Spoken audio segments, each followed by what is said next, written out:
Pythagorean theorem! Hey Derek, how you doing? Mad. Why are you mad? I don't know what a triangle is. You don't know what a triangle is? No. What math are you in? Calc AB. That explains it. Well, see, Derek, it's pretty simple. See, a triangle has 3 sides. Agreed. It also has 3 angles, and in those 3 angles, they add up to 180 degrees. Now I know what a triangle is. You're ready to move on. I feel better. Go. I've got it! A right triangle is a triangle with one 90-degree angle. So a right triangle is any triangle with a right angle, that is, an angle that is 90 degrees. And we show that with this little box.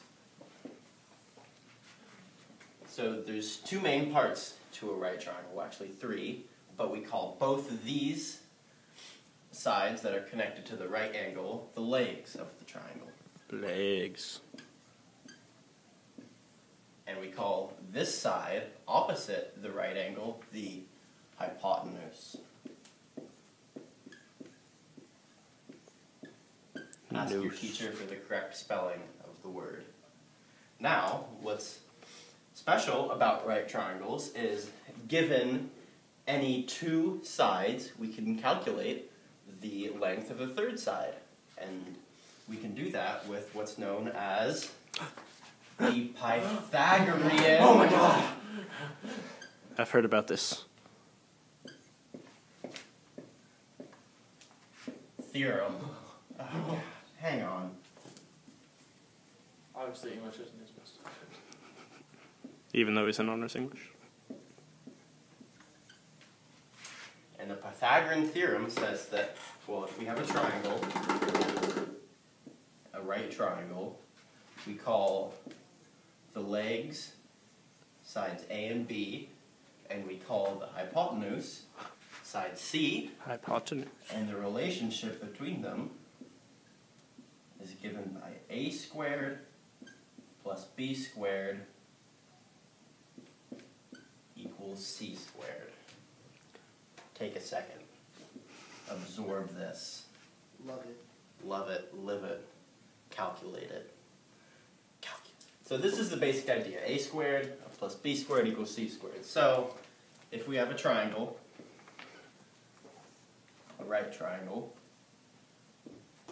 and we are given that this side has length 3, and this side has length 4, and we're asked to calculate Calculus. the hypotenuse. We're looking at this. We're given A and B. So we have 3 squared plus 4 squared equals x squared. We're trying to solve for x. Multiply out these out. 9 plus 16. Because 4 squared is 16 and 3 squared is 9. There we go. 25 equals x squared.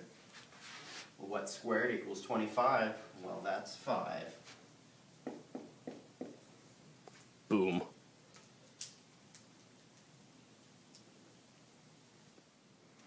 Oh, hi there. And keep in mind that the Pythagorean theorem only works for right triangles. Here is another example of how we can calculate the hypotenuse when we're given 2 sides. Here is a right triangle. You'll see this a lot in problems not drawn to scale. That means just pay attention to the values because it may not fit the side. So now this triangle, we're going to give it random lengths. Like, let's say this side is 7, and this one can be 24.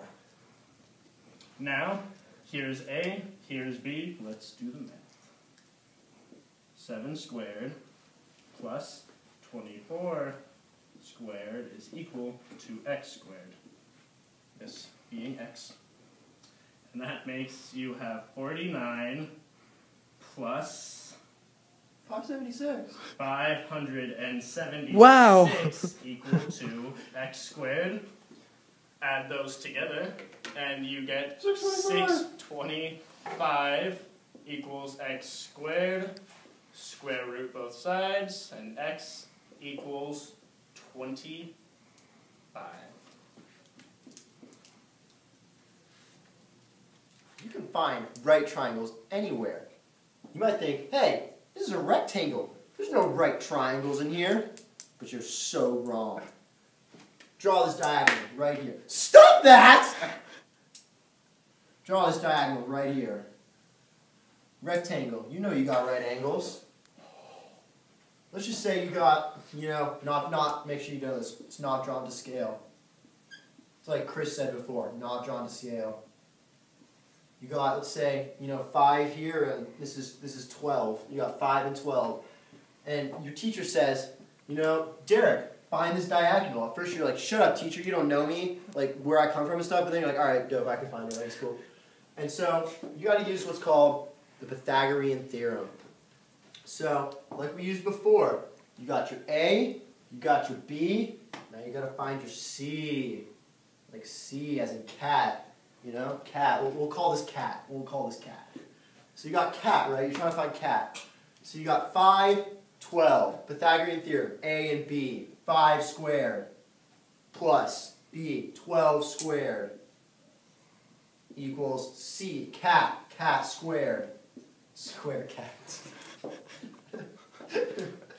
5 squared. 25. Plus 12 squared. 144 equals cat squared. 169 equals cat squared. Cat, or C, equals 13. So you see, you can find your cat using the Pythagorean theorem. You see? So, you don't have to always start out with a right triangle to use the Pythagorean theorem. Right triangles are everywhere. Triangles are everywhere. Now I'm going to show you how to calculate diagonals in real life. Because these lockers are actually made of Here we two have triangles. a rectangle. Shut up, Chris. One side, two side, diagonal, or hypotenuse. Let's measure. 10 inches, plug that in. 10 Squared, 10 squared. squared equal. That's 100, Levi. Plus Plus 28 squared. that's not 100. Okay, 884. And then Take the square root of that. so that's c squared, right, Levi? Okay, so yeah, we have a squared plus b squared equals c squared. So to find Okay. c, you got to take the square root. Square root of answer equal. It should be 29.7. 29.7. I Let's don't believe find out. that. But what does math have to say? Holy moly! 29.7. Oh my God! Everywhere. Let's go find some. Triangle. Right triangle. Whoa. Let's go. Keep going. Hi, have you guys seen any right triangles? Right triangles, anyone? Hi. Have you guys seen any right triangles? We're looking for right triangles. Right triangles. Build one right here. Film that shit. Build it. Right triangle. Right triangle. Whoa. I know what's some more on. Let's go. Okay. 2 right triangles right here. See them? Up there. Everywhere. See them? Right there. 1. Over there. 2. 1, 2. Okay. All right. We're new now. Right triangle. Oh no, it's isosceles. Oh no! No! Find 4. 4. Oh, there's no 4. 4. Right triangles.